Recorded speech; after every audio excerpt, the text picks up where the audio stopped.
Assalamualaikum warahmatullahi wabarakatuh. Bismillah, alhamdulillah, salatu wassalamu ala rasulillah Sayyidina Maulana Muhammad ibn Abdullah wa ala alihi wa sahbihi wa mawalah wa la hawla wa la quwwata illa billah.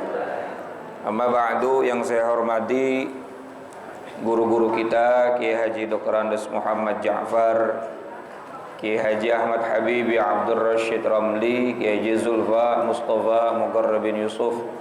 Kita doakan mudah-mudahan semua guru-guru kita diberi sehat afiat dan barokah ilmunya buat kita semua, amin ya rabbal alamin. Juga Ketua Masjid Babu Thayyib beserta jajaran pengurusnya dan pengurus Majelis Ta'lim Ukhuwah Islamiyah serta seluruh para jamaah, Bapak, Ibu dan saudara-saudaraku yang mudah-mudahan dimuliakan oleh Allah Subhanahu wa taala. Tanpa berpanjang kalam, mari sama kita lanjutkan kembali pembahasan kitab Qami Tughyan kita. Namun sebelumnya kembali kita baca surat Al-Fatihah. Mudah-mudahan Allah memberikan kita ilmu manfaat, Allah mengistiqomahkan ibadah kita, majelis kita, ngaji kita, sehingga bisa membuat sababiyah, wasilah Allah ampuni dosa-dosa kita, dan dipastikannya kita menjadi orang-orang yang selamat dunia sampai akhirat, amin ya rabbal al-Fatiha bil qabul wa ila hadratir rasul ala hadhihi niyyah wa ala kulli niyyatin salihah wa ala man nawa salafus salih wa ila hadratin nabiyil mustafa sayyidina wa habibina syafi'ina karimina wa maulana Muhammadin sallallahu alaihi wa alihi wa sahbihi wa sallam wa ala alihi wa azwajihi wa dhurriyyatihi wa ali baitihil kiram. Nakhussu khasatan li hadrati muallif hadzal kitab Sayyidi Syekh Zainuddin bin Ali Al-Malibari Al-Fannani, Sayyidi Syekh Nawawi bin Umar Al-Jawi Al-Bandani wa usulihim wa buru'ihim min Allah ya'ali darajatihim fil jannah wa yu'idu alaina min barakatihim wa asrarihim wa anwarihim wa ulumihim wa nafahatihim fid dini wad dunya wal akhirah wa ila arwahi walidina wa abaina wa jami'il muslimina wal muslimat wal mu'minina al ahya ila hadratin nabiy al Fatihah.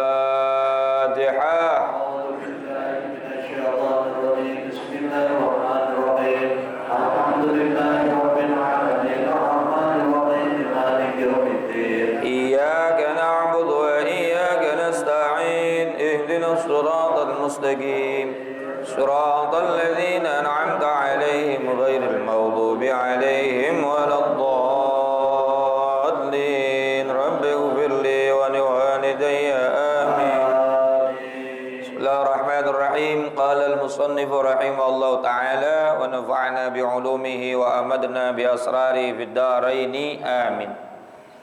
Masih menerangkan tentang cabang iman yang ke-54, yakni sifat malu kepada Allah Subhanahu wa taala. Minggu lalu kita bahas bahwa Nabi bersabda, al-haya'u minal iman. Malu adalah sebagian daripada iman. Lalu Nabi SAW mengatakan kepada para sahabatnya, istahyu minallahi haqqal haya. Malulah kalian kepada Allah dengan sebenar-benarnya malu. Lalu Ibnu Mas'ud bertanya dan berkata kepada baginda kita Nabi Muhammad SAW, ya Nabi Allah, inna nastahyi, sesungguhnya kami semua punya rasa malu. Maka Nabi pun menjelaskan, qala, Rasulullah bersabda, laisa dzalika, bukan malu yang seperti itu. Bukan malu yang secara alamiah punya manusia, bukan yang dimaksudkan al-haya'u minal iman. Kita malu ketemu tetangga, malu begini, malu begitu, bukan. Tetapi yang dimaksudkan malu sebagian dari iman itu adalah falyahfadhir ra'sa. Kamu malulah terhadap kepalamu dan isi kepalamu, dan jagalah isi kepalamu. Artinya jangan berpikir yang negatif, jangan melihat yang tidak diridhai oleh Allah. Wal batna wa ma wa'a, begitu pula perutmu dan isi perutmu, jangan kamu makan minum sesuatu yang dilarang oleh Allah. Wal farja wal yadain, begitu pula kemaluan dan kedua tanganmu, war rijlain dan kedua kakimu. Semua kalau kita malu kepada Allah berarti gerak-gerik, ucapan, tingkah laku, bahkan keretek hati kita betul-betul kontrol, jangan sampai ada sesuatu yang Allah tidak ridha. Itulah yang dimaksud dengan al-haya'u minal iman. Kita punya rasa malu sama Allah sehingga kita masuk ke dalam golongan orang-orang yang muraqabah. Apa Pak? Apa artinya muraqabah? Orang yang selalu merasa diawasi oleh Allah. Gerak-gerik kita selalu merasa diawasi oleh Allah sehingga kita takut kepada Allah, malu kepada Allah. Biar orang gak tahu, tapi Allah Maha tahu. Jangan tetangga, jangan saudara, kadang istri kita, suami kita nggak tahu, tapi Allah Maha tahu. Inilah yang disebut ihsan. Ya, anta abudallaha ka'annaka tarahu, fa illam takun tarahu, fa innahu yaraka. Kamu menyembah Allah Subhanahu wa taala seolah-olah kamu melihat Allah. Jika kamu tidak melihat Allah, pastikan dalam hatimu, yakinkan dalam hatimu, fa innahu yaraka, sesungguhnya Allah bahkan sangat mengetahui kamu, melihat kamu. Bahkan agrabu ilaihi min hablil warid, Allah lebih dekat daripada urat nadi kita. Bukan berarti Allah ada di urat nadi, Pak, tapi lebih dekat daripada urat nadi. Itu bahasa majaz ya. Istri kita dekat tapi bisa pisah, tidur aja pisah kadang-kadang, dia di atas kita di bawah. Terus sebaliknya, maksudnya kasurnya. Kadang-kadang kita juga nggak bisa bersama terus, dia di mana kita di mana. Orang yang terdekat dari diri kita nggak pernah dia nempel dengan kita. Ada yang paling dekat dalam tubuh kita, yakni apa itu? Urat nadi, kemana-mana nempel. Nah, Allah lebih dekat dari itu, Pak. Maknanya apa? Segala gerak-gerik kita, tingkah laku kita, keretak hati kita, semuanya diketahui oleh Allah. Maka al-haya'u minal iman, malulah kepada Allah, dan malu yang seperti itulah yang bagian daripada iman. Kita lanjutkan hadisnya. Wa man aradal akhirata, barang siapa yang menghendaki akhirat, taraka zinatal hayatid dunya, maka ia akan meninggalkan gemerlap kehidupan dunia. Wa atharul akhirata 'alal ula, dan mendahulukan memilih akhirat atas dunia. Faman fa'ala dzalika, maka barang siapa yang mengerjakan demikian itu, faqad istahya minallah, maka sesungguhnya ia telah malu kepada Allah haqqal haya, dengan sebenar-benarnya malu. Ada urusan, banyak urusan, hayya 'alas shalah, dia tinggalin urusannya. Itu namanya orang malu sama Allah. Udah waktunya bayar zakat, haulnya udah sampai, nisabnya udah sampai, kemudian Allah perintahkan wa atuz zakah, dia tunaikan zakat, maka dia termasuk orang yang malu kepada Allah. Ya, bentar lagi puasa. Ya ayyuhalladzina amanu kutiba alaikumusiyam kama kutiba alal ladzina min qablikum la'allakum tattaqun. Dia dalam keadaan orang yang wajib puasa, bukan musafir, bukan orang yang sakit, bukan orang gila, udah akil balik, dia puasa. Dari subuh sampai maghrib, jaga semua anggota tubuhnya dari perbuatan dosa kepada Allah. Itu namanya orang punya malu. Intinya orang yang mengerjakan perintah Allah, ninggalin larangan Allah, tidak bermegah-megahan dan sombong dalam urusan dunia, maka mereka itu adalah faqad istahya minallahi haqqal haya, orang-orang yang sesungguhnya malu dengan benar kepada Allah. Ini pengertian malu menurut baginda kita Nabi Muhammad sallallahu alaihi wasallam. Wa an Mu'adz bin Jabal, kita lanjutkan lagi, dan diriwayatkan dari sahabat Mu'adz bin Jabal radhiyallahu anhu, qala Rasulullah sallallahu alaihi wasallam, Nabi sallallahu alaihi wasallam bersabda, yaqulullah, Allah berfirman. Berarti ini hadis yang ucapin Nabi, tapi hakikatnya ini firman Allah. Namanya hadis qudsi. Ya bena Adam, wahai manusia, wahai anak keturunan Adam, istahyi minni, malulah kepadaku, kata Allah Subhanahu wa taala.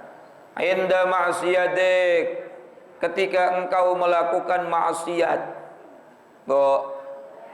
Allah yang ngomong langsung nih, manusia, ente kalau lagi maksiat malu sama aku. Jangan malu sama Pak RT. Jangan malu sama tetangga. Karena kalau kita lebih malu sama makhluk dibandingkan malu kepada Allah, dosa malunya itu lebih besar daripada dosa maksiatnya. Kalau maksiat dosa biasa, tapi kalau udah nggak ada rasa malu dan kita menduakan Allah, lebih malu sama makhluk, lebih malu sama manusia, itu bukan lagi dosa maksiat, tapi bisa murtad. Betul nggak? Karena Allah udah nomor sekian tuh, dia lebih takut sama makhluk.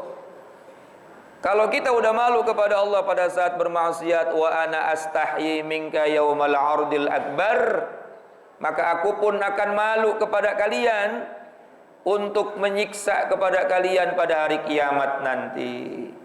Kalau kita malu kepada Allah, mau ngapa-ngapain malu sama Allah, takut sama Allah, maka Allah pun nanti akan segan sama kita. Bukan kalimat Allah takut sama kita, bukan. Allah nggak akan menyiksa kita karena punya sifat malu kita kepada Allah saat kita berbuat maksiat. Ya bena Adam, wahai manusia, tub ilayya, bertaubatlah kalian kepadaku. Ukrimuka karamatal anbiya, maka aku akan memuliakanmu seperti aku memuliakan para nabi. Masya Allah, subhanallah. Allah itu kalau udah ngasih kemuliaan kepada hambanya nggak tanggung-tanggung. Betul. Derajat manapun kita pasti bisa sampai kalau Allah ridha. Syaratnya taubat dulu.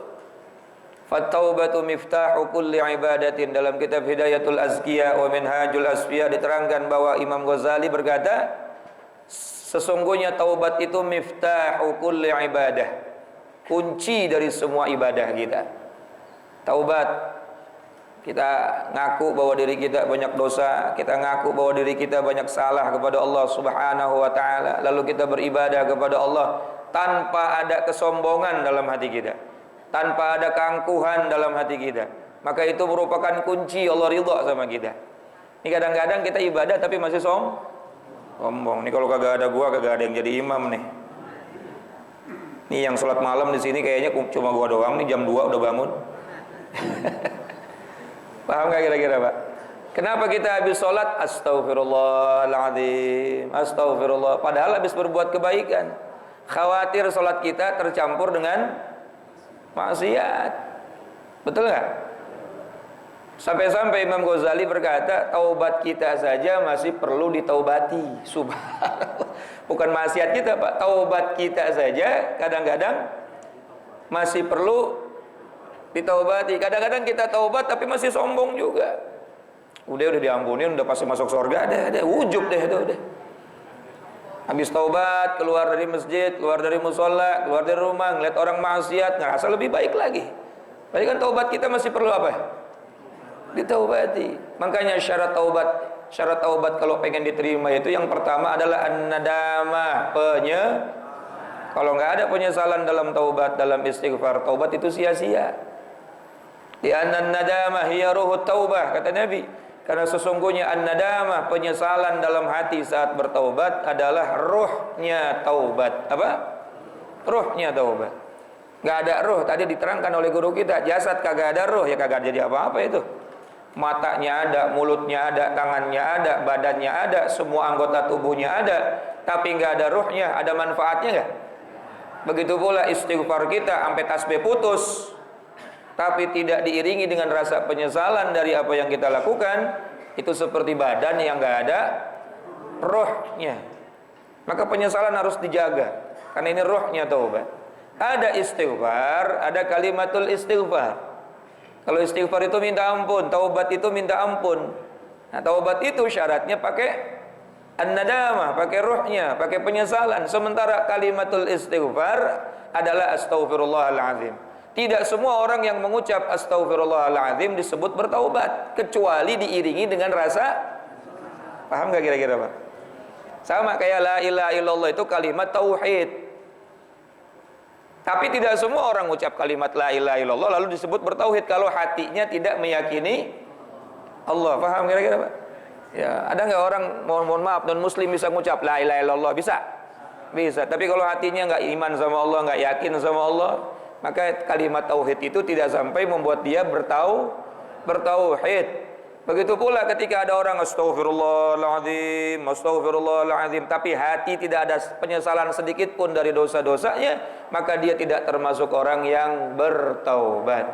Maka taubat wajib diiringi dengan rasa penyesalan. Maka orang yang bertaubat kepada Allah Subhanahu wa taala, Allah mudah Pak untuk menjadikan orang tersebut derajatnya tinggi di sisi Allah sesuai dengan keinginan Allah mau meninggikan apa dia?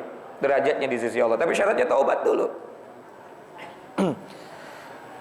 La tuhawwil qalbaka anni.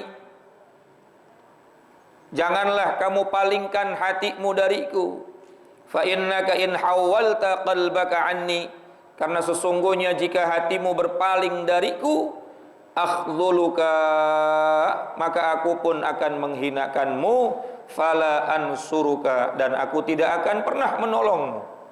Jangan sampai berpaling dari Allah. Maksudnya jangan sampai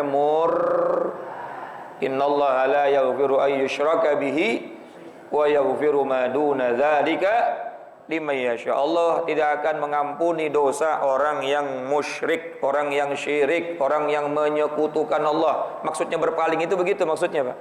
Menyekutukan, menganggap ada yang lebih bisa dari Allah, menganggap ada yang lebih kuasa dari Allah. Jangan sampai deh.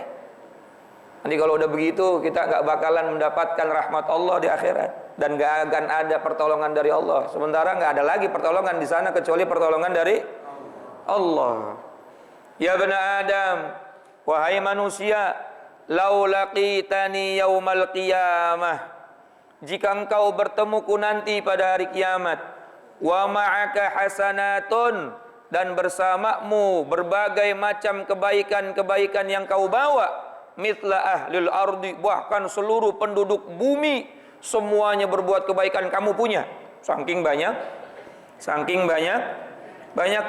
lam akbal minka, maka semua kebaikan itu tidak akan pernah aku terima, hatta tusaddiqa biwa'di wa wa'idi, sampai kamu betul-betul membenarkan dari apapun janjiku dan ancamanku. Artinya kalau nggak ada iman, kebaikan apapun nggak bakal diterima oleh Allah Subhanahu wa taala. 1000 tahun kita hidup, 1000 tahun kita berbuat baik, janji Allah kita ingkari, nggak percaya gitu. Emang ada tuh di akhirat? Emang ada alam kubur? Emang ada pertanyaan malaikat? Emang dia ragu-ragu terhadap apa-apa yang dibawa oleh baginda Nabi Sallallahu Alaihi Wasallam di Al-Quran. Dia nggak percaya terhadap janji-janji Allah dalam Al-Quran. Kebaikan apapun 1000 tahun yang kita kerjakan, lam tukbal, kata Allah, aku nggak bakal terima. Makanya diingatkan lagi oleh Allah, wal asr, demi masa, innal insana lafi khusr, sesungguhnya manusia semua dalam keadaan rugi semua manusia, walaupun hidup 1000 tahun, duitnya banyak, kebaikannya banyak, illal ladzina amanu, kecuali yang beriman dulu. Syarat supaya ibadah kita diterima, kebaikan kita manfaat, ada fadilahnya nanti di akhirat. Yang pertama syaratnya iman dulu sama Allah, yakin dulu sama Allah. Qalu sami'na wa ata'na, katakan kepada Allah Subhanahu wa ta'ala, kami dengar dan kami patuh. Jangan ada satupun hukum Allah yang kita langgar atau kita tolak. Nauzubillahi min zalik. Ini kadang-kadang karena kita kagak setuju, akhirnya ada hukum Allah yang halal kita bilang separuh haram. Atau sebaliknya udah haram dibilang separuh halal. Walaupun kita belum melakukan itu, belum bisa melaksanakan dengan sempurna, udah kalau kata Allah halal, haram, selesai. Jangan sampai kita tidak membenarkan daripada apa yang Allah turunkan. Khawatir bukan cuma dosa, tapi bisa menjadi Nah, murtad ini ngancurin semua pahala. Nauzubillah min. Kalau kita berdosa ya sudah, ya Allah saya berdosa kepada Engkau, ampuni saya, selesai, betul. Jangan cari-cari pembenaran, oh ini boleh, oh ini nggak apa-apa, udah jelas haram misalnya. Sudah jelas nggak boleh dalam Al-Quran. Mujma' alaih, sepakat ulamanya untuk nyari celah terus supaya membolehkan. Khawatir ketika nanti kita sudah menolak apa yang dikatakan oleh Allah, membenarkan apa yang dilarang oleh Allah, nanti kita bawa kebaikan kita, Allah nggak terima. Jadi intinya jangan sampai apa Pak? Murtad. Ya, karena Allah akan ampuni semua dosa apapun, sebesar apapun, sebanyak apapun, selama kita tidak selama kita tidak menyekutukan Allah. Bahkan kalau kita baca kitab Sulamun Taufik, murtad itu terbagi menjadi 3. Ada bil qalbi, ada bil qauli, ada bil fi'li. Bil qalbi ini yang bahaya nih. Apa itu? Murtad dengan hati, ragu-ragu kepada Allah, ragu-ragu kepada Rasulullah, ragu-ragu kepada Al-Quran, ragu-ragu kepada mujma' alaih, sepakatnya ulama, ragu-ragu terhadap hukum yang sudah disepakati oleh para ulama. Keragu-raguan itu bisa menjadikan murtad. Dan ini bahaya, kenapa? Karena nggak ada yang tahu. Betul? Nggak ada yang tahu. Orang sekitar kita nggak tahu, kanan kiri kita nggak tahu, istri kita juga nggak tahu. Bahkan kita juga nggak sadar kita udah murtad. Kenapa? Nggak ngaji. Makanya Nabi kasih solusi, jaddidu imanakum biqauli la ilaha illallah. Perbaharuilah iman kalian dengan sering-sering ucap kalimat la ilaha illallah. Karena bisa jadi sejam yang lalu kita ragu-ragu sama Allah. Ini minum obat mulu kagak sembuh-sembuh, nih gimana sih Allah nih? Gimana itu urusannya? Murtad apa kagak? Murtad gak kira-kira? Maka ayo kembalikan iman kita, kata Nabi, dengan sering ucap la ilaha illallah. Enggak ada Tuhan yang hak disembah kecuali Engkau ya Allah. Enggak ada yang bisa nyembuhin kecuali Engkau ya Allah. Enggak ada yang bisa memberikan kesabaran kecuali Engkau ya Allah. Masya Allah. Paham kira-kira Pak?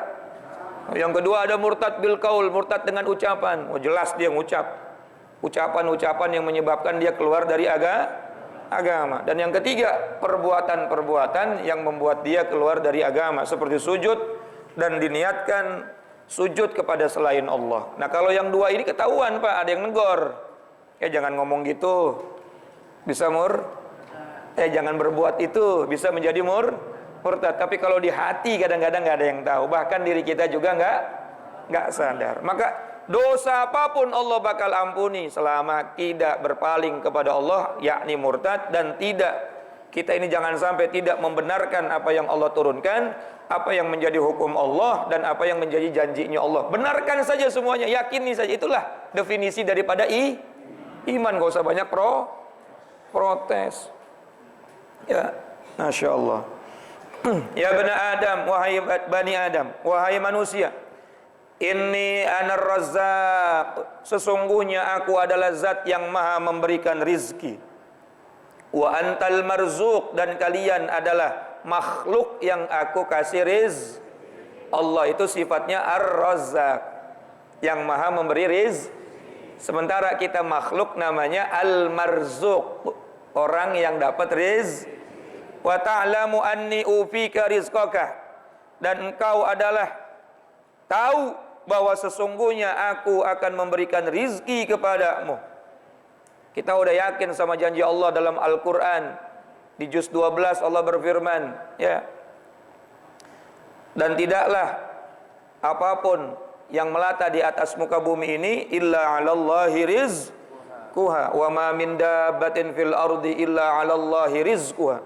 Dan tidaklah Allah menciptakan siapapun dan apapun yang melata di atas muka bumi, Pak, bukan cuma manusia, binatang pun, illa 'alallahi rizquha, kecuali udah dijamin sesuatu yang udah dijamin, kok kita masih pusingin?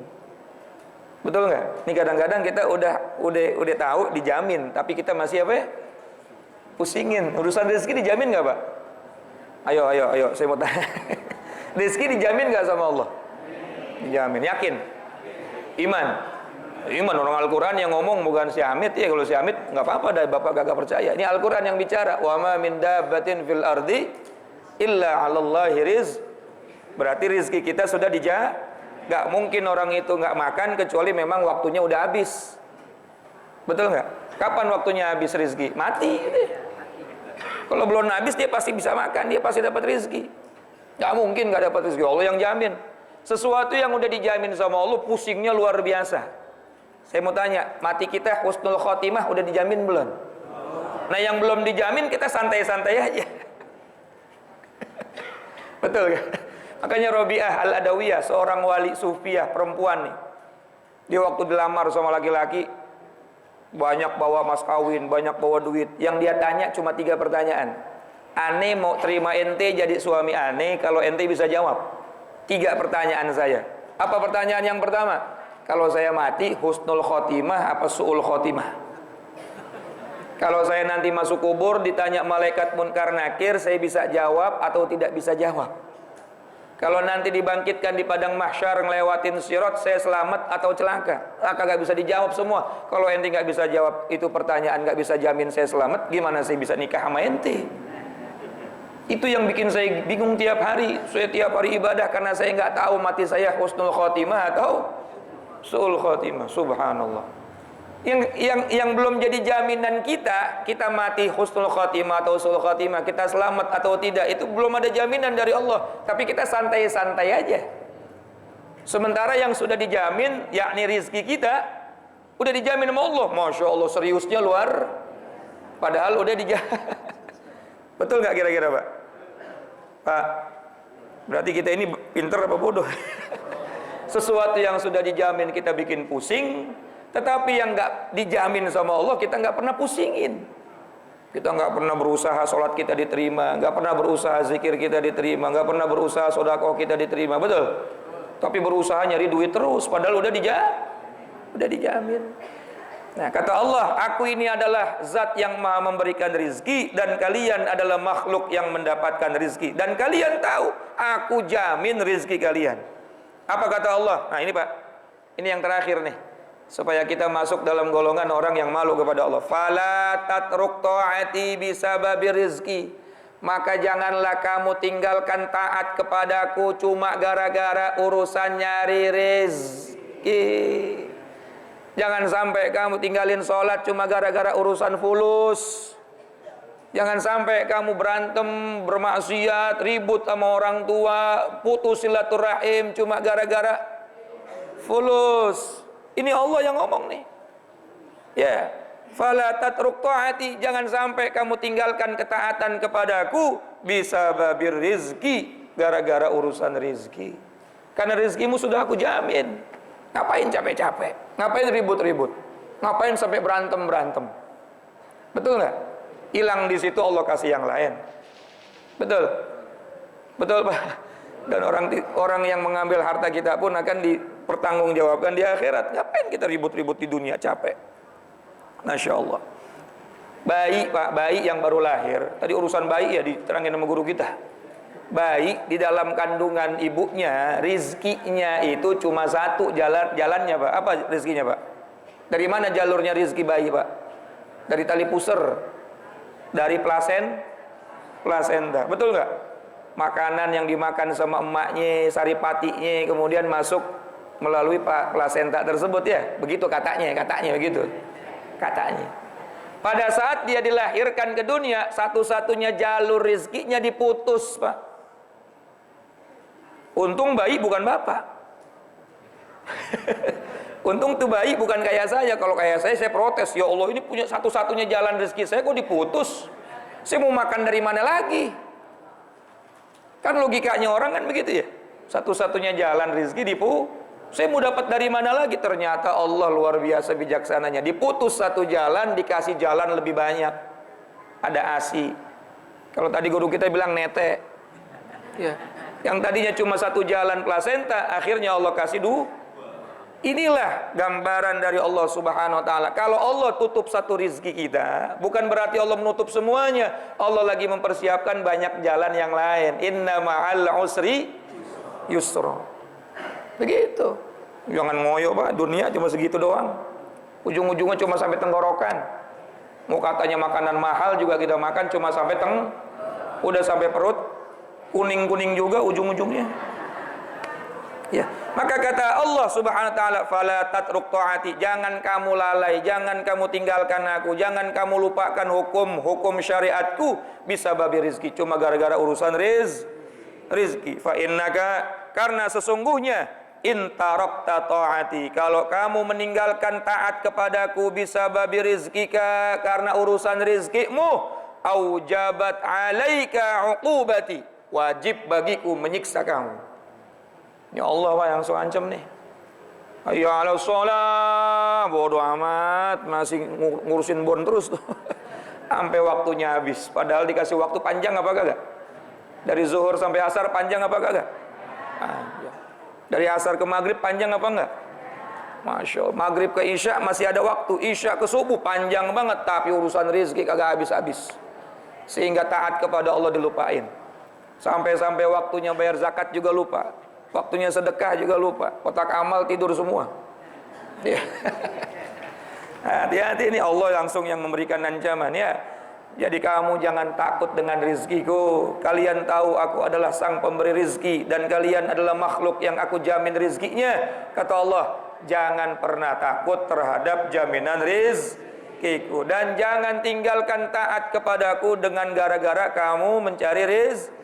Karena kalau kamu tinggalkan taat kepadaku karena mencari rizki, aku tidak segan-segan untuk menyiksa kamu. Wala in kafartum inna azabi lasyadid. La in syakartum la azidannakum. Jika kalian mau bersyukur kepadaku. Syukur itu kan dalam surat Al-Kautsar gampangnya, inna a'tainakal kautsar fasholli lirabbika wanhar. Sesungguhnya kami telah memberikan kepada kamu nikmat yang banyak. Maka Allah cuma minta dua Pak. Walaupun ini multi tafsir ya. Fasholli, maka dirikanlah salat. Salat itu bentuk syukur yang sesungguhnya.